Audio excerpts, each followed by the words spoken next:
Welcome to special analysis. నేను రమ్మ మండవ. ఈరోజు అనాలిసిస్‌లో భాగంగా మనం తీసుకోబోతున్న టాపిక్ ఏంటంటే, ఈరోజు అనాలిసిస్‌కి నేను ఒక టైటిల్ పెట్టున్నాను. సోషల్ మీడియా సైకోలకు ఏదైతే ఇక ముందు యోగి మార్క్ ట్రీట్మెంటే లోకేష్ సంచలన నిర్ణయం అని చెప్పేసి నేను టైటిల్ పెట్టడం జరిగింది. ఆ అంశం గురించి మనం డిస్కస్ చేద్దాం. లేటెస్ట్‌గా లోకేష్ సోషల్ మీడియా రెస్పాన్సిబిలిటీస్ ఏంటి? అదేవిధంగా హ్యూమన్ రైట్స్‌కి సంబంధించి పౌర హక్కులేంటి? ఈ అంశాలకు సంబంధించి ఆయన మంత్రుల కమిటీతోని భేటీ కావడం జరిగింది.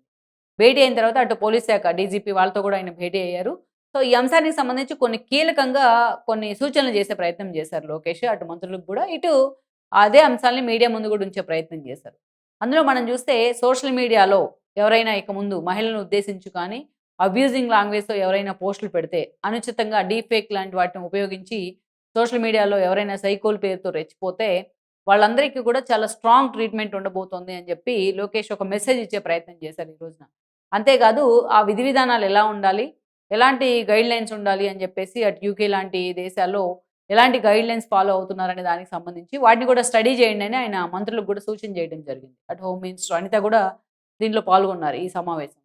ఇక్కడ మనం చూసినట్లయితే ఎందుకు యోగి మార్క్ ట్రీట్మెంట్ అని మనం పెట్టాము అంటే, ఆల్రెడీ గత 10 రోజులుగా జరిగిన కొన్ని అంశాలు మనం గమనించినట్లయితే ఆ దిశగానే ప్రభుత్వం వెళ్తాందని అనుకోవచ్చు.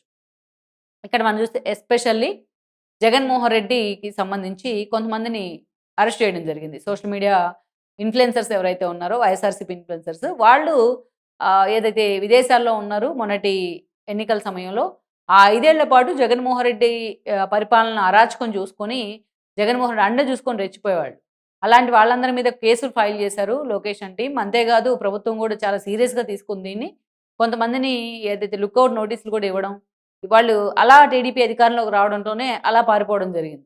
వాళ్ళందరిని కూడా పట్టుకొచ్చే ప్రయత్నం జరుగుతోంది. లుకౌట్ నోటీస్ ఇస్తే చాలామంది మొన్న అరెస్ట్ అయిన అర్జున్ రెడ్డి దగ్గర నుంచి, అంతకుముందు అరెస్ట్ అయిన విజయభాస్కర్ రెడ్డి దాకా చాలా మందిని డైరెక్ట్ ఎయిర్‌పోర్ట్‌లోనే ఎయిర్‌పోర్ట్ పోలీసులు ఇచ్చిన సమాచారంతో ఏపీ పోలీసులు కూడా అరెస్ట్ చేయడం జరిగింది. సరే, వాళ్ళకి మార్క్ ట్రీట్మెంట్ ఎలా ఉంది అనేది మనం ఒక విజయభాస్కర్ లాంటి వాళ్ళనే చూసాం.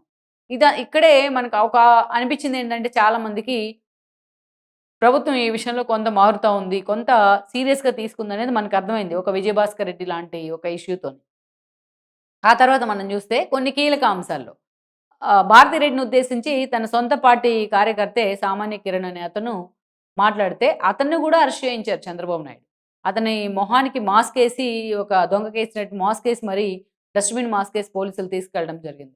సో, అంటే అది ఎవరైనా సరే, కేవలం వైసీపీనే కాదు, ఎవరైనా సరే ఇంత దారుణంగా బిహేవ్ చేస్తే మేము ఉపేక్షించం అని ఒక మెసేజ్ అయితే ఇచ్చారు ఆ 2 సంఘటనల ద్వారా. అయితే ఆ తర్వాత ఏం జరిగిందంటే జగన్మోహన్ రెడ్డి బర్త్‌డే జరిగింది డిసెంబర్ 21. ఆ బర్త్‌డే సందర్భంగా చాలా చోట్ల సత్యసాయి జిల్లా గాని, అనంతపురం కానీ, చాలా చోట్ల సోషల్ మీడియాలోనే కాదు, జగన్మోహన్ రెడ్డి పేరు చెప్పి, ఆ పార్టీ తరపున సైకోలు నిజంగానే రెచ్చిపోయారు. పొట్టేలుని తీసుకొచ్చి వాడిని నడి రోడ్డు మీద తలలు నరికి వీడియో ఆన్‌లైన్ లైవ్‌లో పెట్టేసి, అదేవిధంగా వాడిని తీసుకెళ్ళి ఆ రక్తాన్ని తీసుకెళ్ళి జగన్మోహన్ రెడ్డి ఫోటోలకు రక్తాభిషేకాలు చేశారు. ఎవరైనా అభిమానం ఉంటే మనం చూస్తే రక్తదానం చేస్తారు. కానీ వీళ్ళు రక్తాభిషేకాలు చేయడం జరిగింది. ఇక గుంటూరు లాంటి చోట్ల జీజీహెచ్‌లో బర్త్‌డే వేడుకల పేరుతో పేషెంట్స్ మొత్తాన్ని కూడా భయంకవితులను చేశారు. బైక్ ర్యాలీలు చేశారు హాస్పిటల్స్‌లో. అదేవిధంగా ఖమ్మంలో గూడా, ఖమ్మం పార్టీ ఆఫీస్‌లోకెళ్ళి బైక్ ర్యాలీలు తీశారు. అక్కడ లోకల్‌గా ఉన్న వాళ్ళందరినీ కూడా థ్రెటన్ చేసే ప్రయత్నం కూడా చేశారు. వాళ్ళ మీద కంప్లెయింట్ కూడా ఫైల్ అయింది. కొంతమందిని అరెస్ట్ కూడా చేశారు ఖమ్మంలో. నిరసన తెలిపారు ఖమ్మంలో టీడీపీ నేతలు చాలామంది ఈ అంశం మీద. ఇది చాలా ఎంత వైరల్ అయిందంటే, జగన్మోహన్ రెడ్డి బర్త్‌డేని అడ్డం పెట్టుకొని, ఆ పార్టీ పేరు చెప్పుకొని, కనీసం ఓటు హక్కు లేని గూడా కొంతమంది చేసిన అరాచకాలు ఏవైతే ఉన్నాయో, జనం నిజంగానే పానిక్ అయిపోయారు. ఇంకా కూటమి ప్రభుత్వం ఏర్పాటయ్యి 2 ఏళ్లు కావస్తున్నా, ఈ వైఎస్ఆర్‌సీపీ అరాచకాలేంటి అనే చర్చ జరిగింది. అటు సోషల్ మీడియా ఇంతే దీన్ని ఈ అంశాన్ని పోర్ట్రైట్ చేసే ప్రయత్నం చేసింది. ఈ అంశాన్ని జనాల కళ్ళకు గట్టేలా వివరించే ప్రయత్నం కూడా చేసింది. ఇటు మెయిన్ స్ట్రీమ్ మీడియా కూడా అంతే తీసుకుంది సీరియస్‌గా. ఈ క్రమంలోనే ప్రభుత్వం గూడా, ఇది ప్రభుత్వానికి కూడా డ్యామేజ్ కలిగించే అంశం. శాంతి భద్రతలకు విఘాతం కలిగించే అంశం. ఇంకా దారుణం ఎలా అంటే అజయ్ దేవ అనే అతను ఆ సత్యసాయి జిల్లాలో ఆవిడ సంధ్య అనే ప్రెగ్నెంట్ లేడీ "వద్దు మీరు బాణాసంచా కాల్చకండి. డిస్టర్బెన్స్‌గా ఉందన్నందుకు ఆమె కడుపు మీద కాలుతదన్నాడు ఆ ఎదవ." సో, ఇదంతా జరిగిన తర్వాత ఇదంతా నెగెటివిటీ పెరుగుతోందని గ్రహించిన ప్రభుత్వం చాలా సీరియస్‌గా ఫోకస్ పెట్టింది. సో, డీజీపీ డైరెక్షన్‌లోని పోలీసులు గూడా అంతే వాళ్ళని ఫట్ ఫట్‌న అందరిని అరెస్టులు కూడా చేయడం జరిగింది. జనం మధ్యనే వాళ్ళతో మారదాన చేయించారు. నడి రోడ్డు మీద వాళ్ళని ఏదైతే నుంచోబెట్టే ప్రయత్నం కూడా చేయటం జరిగింది. ఇక్కడ మనం చూస్తే ఆ జయదేవ లాంటి వాళ్ళని గాని, కొంతమంది మీద కొంతమందిని థర్డ్ డిగ్రీ చేశారు అప్పుడే. వాళ్ళు నడుస్తుంటేనే మనకు అర్థమవుతోంది. అంతేకాదు ఇంకో కీలక అంశం ఏంటంటే కొంతమంది మీద పీడీ యాక్టులు గూడా పెట్టారు.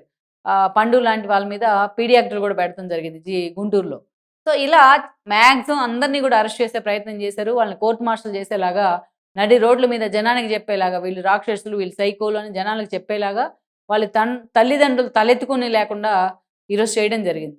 సో, మొత్తానికైతే ఆ ట్రీట్మెంట్ అయితే కొంచెం స్ట్రాంగ్‌గా ఉంది అనేది జనంలో జరిగిన చర్చ. అయితే ఇక్కడే చంద్రబాబు నాయుడు ఇంకో క్లారిటీగా ఇంకో ప్రయత్నం గూడా ఇచ్చున్నారు. ఇంకొక మెసేజ్ గూడా ఇచ్చారు.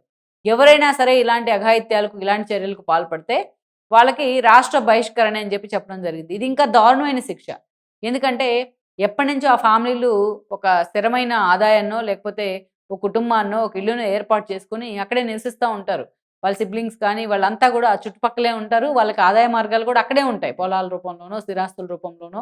సో, అలాంటి వాళ్ళని రాష్ట్ర బహిష్కరణ అంటే కొడుకుని రాజ్య బహిష్కరణ చేస్తే ఆడితో పాటు తల్లిదండ్రులు గూడా ఎళ్ళాల్సుంటుంది. సో, ఆటోమేటిక్‌గా కొడుకుని ఒక్కడినే వదిలేయలేరు. వాడిని వదిలేసి వీళ్ళు ఉండలేరు. సో, అలాంటి సందర్భంలో అటు తల్లిదండ్రులే వాళ్ళని గాడిలో పెట్టుకునే అవకాశం, వాళ్ళని వార్న్ చేసే అవకాశం, వాళ్ళని కంట్రోల్‌లో పెట్టుకునే అవకాశం ఉంటుంది. అందుకే ఎవరైనా సరే ఇలా వింత వింతగా బిహేవ్ చేసి, సైకోలుగా బిహేవ్ చేస్తే వాళ్ళందరినీ కూడా రాష్ట్ర బహిష్కరణ చేస్తామని చెప్పేసి చంద్రబాబు నాయుడు చాలా స్ట్రాంగ్‌గా చెప్పడం జరిగింది. అంతేకాదు పవన్ కళ్యాణే ఈ సలహా ఇచ్చింది గూడా.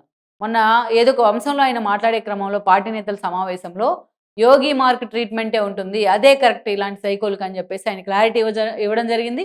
పవన్ కళ్యాణ్ అన్న మరుసటి రోజే ఇలాంటి ట్రీట్మెంట్ స్టార్ట్ అయింది రాష్ట్రంలో కూడా.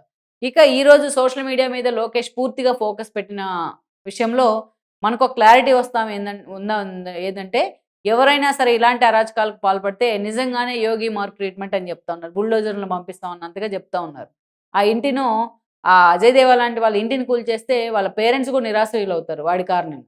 సో, అందుకే చాలా స్ట్రాంగ్‌గా ఈ మెసేజ్‌ని తీసుకెళ్లే ప్రయత్నం చేస్తున్నారు లోకేష్ అండ్ టీమ్. మరి ఇది కార్యాచరణకొచ్చేటప్పటికి ఏ స్థాయిలో ఉంటుంది? ఇప్పుడు కేసులు పెట్టి, ఇప్పుడు ఎలాగైతే వాళ్ళని కోర్ట్ మార్షల్ చేశారో, ఎలాగైతే పీడీ యాక్ట్‌లు పెట్టారో, అంతే స్ట్రాంగ్ ఫోర్స్‌గా దీన్ని తీసుకెళ్లే ప్రయత్నం చేస్తారా అనేది కూడా మనం చూడాల్సింది.